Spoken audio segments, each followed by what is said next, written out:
Всем привет, дорогие мои друзья! Я сегодня мариную немножечко огурцов и помидоров. Наверное, получится всего лишь по одной банке, может быть, по две. Я в этом году не сажала много, не собиралась вообще мариновать, потому что у меня еще есть помидоры и огурцы с прошлого года. Но, как видите, всегда получается так, что не съедаем столько, поэтому решила, чем пропадут, лучше я их замариную. У меня очень много в этом году вот таких черри помидорчиков, я их еще даже не помыла, как видите. Вот, я из них делаю помидоры в духовке, сушу их в духовке со специями, очень-очень вкусно. Мы уже пару баночек съели просто так с хлебом, и очень вкусно делать с этими помидорами хлеб. Сегодня я мариную по очень старому рецепту, вот из моей знаменитой книжечки, которую уже, видите, даже чернил таких нет. Вот, рецепт вам оставлю, кстати, под видео, потому что и помидоры, и огурцы получаются очень-очень вкусные. Вот эти самые любимые соленья моих детей, поэтому оставлю вам обязательно рецепт. Я мариную и помидоры, и огурцы по-разному, очень много разных рецептов, все мы любим, но вот этот самый такой, знаете, основной базовый рецепт, и я решила сделать именно по нему. Как назло, у меня тут Аби сегодня беспокоится, и хлеб печется, поэтому я заранее прошу прощения у вас за вот эти шумы, которые вы слышите. Вот, пожалуйста, слышите, да? Пойду отправлю ее на улицу. В своих предыдущих видео я вам уже рассказывала истории, как я искала банки по всей Ирландии, скажем так, когда мы впервые поставили теплицу и был очень хороший урожай, то найти посуду для маринования было, конечно, большой проблемой. Вот такие банки я в то время купила в специальном магазине для ресторанов и для поваров. Эти банки для ферментации они называются, и еще часто они продаются для хранения продуктов. А вот такие вот баночки я собирала у всех своих знакомых. Это банка из-под оливок. Также у многих я брала банки из-под соленых помидоров из польского магазина. Ну, в общем, короче, я выкручивалась как могла. Сейчас хочу показать вам, какой посудой я пользуюсь.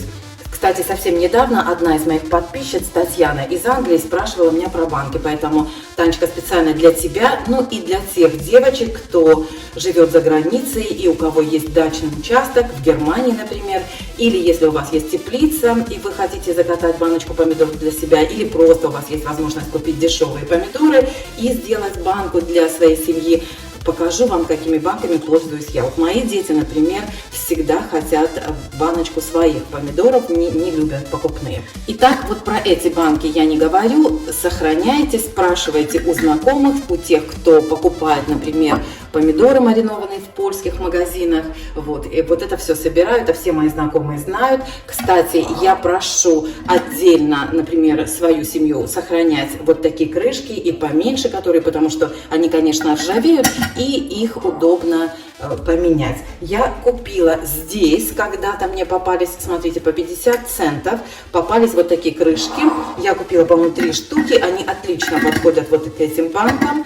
Ну, эти, видите, у меня еще новые, поэтому я пользуюсь пока этими, а вот такие вот покупные лежат. Но просто с таким широким горлышком банки попадаются не очень часто, поэтому я купила всего 3.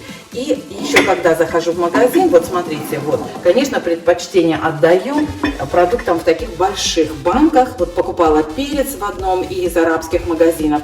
И вот посмотрите на крышку, видите, что она уже по краям заржавела. Когда я была последний раз дома, я покупала вот такие крышки. Это я привезла из дома. Размер не знала, поэтому купила, какие вот мне больше всего, как бы, знаете, интуитивно, скажем так. И вот эти крышки, они отлично подойдут вот к этим банкам. Смотрите, супер. То есть эту я выброшу в итоге, а эта баночка у меня останется на следующий год. Она, сколько тут, по-моему, 2 литра или 3 литра, не знаю точно, да, сколько она, 3-литровая, да, наверное, банка. Так что вот это тоже все имейте в виду. Ну и давайте вернемся вот к этим банкам, потому что за границей вот это вот можно купить. Вот эти банки я покупала разного размера, 1,5 и 2-литровые. Они достаточно дорогие, конечно. Покупала я их в магазине для ресторанов, да, онлайн-магазин для ресторанов. И они называются банки для заготовки продуктов. У них вот такая специальная резиночка. Вот эта резинка уже не от этой банки, а резинка на них вот такая вот специальная. Смотрите, я вам сейчас покажу, я не знаю, будет ли вам видно, вот эти резинки, они все разного цвета, но если вот так вот близко поднести, да, то вы заметите, что они разного размера, посмотрите, разной толщины точнее, да, они разного размера в зависимости от горлышка, да, но вот посмотрите, разной толщины, они и разные по качеству тоже, посмотрите, вот эти вот мягенькие такие, а вот эти они более плотные и как бы более такие, ну, солидные, скажем так. Покупать банки нужно именно вот с такими плотными, толстыми прокладками, вот этими резиновыми, потому что именно они герметично закрываются. Вот эти баночки с тоненькими такими, смотрите, с тоненькими резиновыми прокладками, они называются банки для хранения продуктов, storage jars. Но банки для хранения продуктов намного дешевле, чем вот для презервации, для консервирования. Поэтому вы можете купить вот такие вот баночки в любом хозяйственном магазине, они разного размера. И можно купить вот такие резинки именно для презервации еды. Вот видите, это вот из специализированного магазина. Их можно купить отдельно. Называются они Replacement Seals. И тогда у вас все это вам обойдется гораздо дешевле. Ну, конечно, я понимаю, что не все за границей такие сумасшедшие, как мы, и ставим теплицы и маринуем помидоры и огурцы. Но вдруг у меня есть единомышленники, тогда имейте, пожалуйста, в виду, что вот такие банки доступны. Их можно купить и на Амазоне, и на Nisbets. Вот этот сайт, который называется, где я покупала банки, он называется Nisbets. И там можно купить вот такие вот и дополнительные резиночки и вот такие банки. Вот и все, что я хотела вам сказать про банки. Итак, приступаю к маринованию. Посмотрите на эту жучку Мию, которая отнимает у Габи место постоянно. Сначала вливаю эссенцию. Сегодня я добавила немножечко свеклы, порезала ее очень тонко и положила в банку с огурцами. И теперь вливаю готовый раствор. Я уже залила кипятком, потом кипяток слила. И теперь вливаю рассол. Теперь смотрите, банки эти не герметичны, пока они не остынут. То есть их нужно плотно закрыть и переворачивать эти банки не нужно. Вот так вот ставлю я их вертикально. Когда они остынут, они закроются герметично. Пока их нужно именно вот в вертикальном состоянии держать. И точно так же я сделала помидоры. Заливаю кипящим рассолом. Плотненько закрываю.